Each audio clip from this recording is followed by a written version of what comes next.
बाप बेटे की रुलाने वाली कहानी।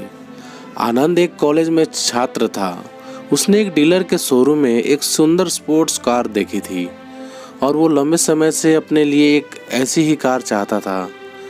आनंद जानता था कि उसके माता पिता इसे खरीदने के लिए सक्षम हैं, इसलिए उसने उन्हें बताया कि उसे ये कार अपने ग्रेजुएशन कंप्लीट होने पर गिफ्ट के रूप में दें। देखते ही देखते वो दिन भी आ गया और पिता ने आनंद को अपने निजी कार्यालय में बुलाया।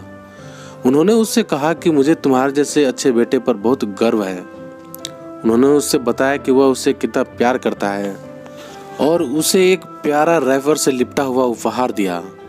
आनंद उस छोटे से गिफ्ट के डब्बे को देख निराश सा महसूस करने लगा, लेकिन वह जानने के लिए उत्सुक था कि ऐसा क्या था उस बॉक्स में। इसलिए उसने बॉक्स तुरंत खोला और उसमें एक लाल कपड़े से लिपटी भगवत गीता देखी। आप इतने अमीर हैं और आप मुझे केवल एक गीता दे रहे हैं? काफ़ी गुस्से से अपने पिता पर वो चिल्लाया और अपनी नाराज़गी और गुस्से के वश में आकर आव देखा न ताव तुरंत घर छोड़ दिया। काफ़ी साल बीत गए। आनंद अब एक सफल व्यवसाय बन गया था। वो अपने जीवन में खुश था। उसकी शादी हो चुकी थी और उसके 2 बच्चे भी थे। उनका परिवार एक सुंदर घर में रहता था, लेकिन उसके पिता के साथ टूटे रिश्तों के कारण उसकी आत्मा अभी भी आहत थी। आनंद अपने पिता का घर छोड़ने के बाद कभी उनसे नहीं मिला था। आनंद को उस दिन के बाद अपने पिता को ना मिलने का पछतावा हमेशा रहने वाला था, क्योंकि एक दिन उसे एक पत्र मिला जिसमें उसके पिता की निधन की खबर थी और साथ ही ये बताया गया था कि उन्होंने अपने जीवन भर की पूंजी वसीयतनामा के अनुसार अब आनंद के नाम कर गए थे। अपने पिता की सारी संपत्ति विरासत में मिलनी।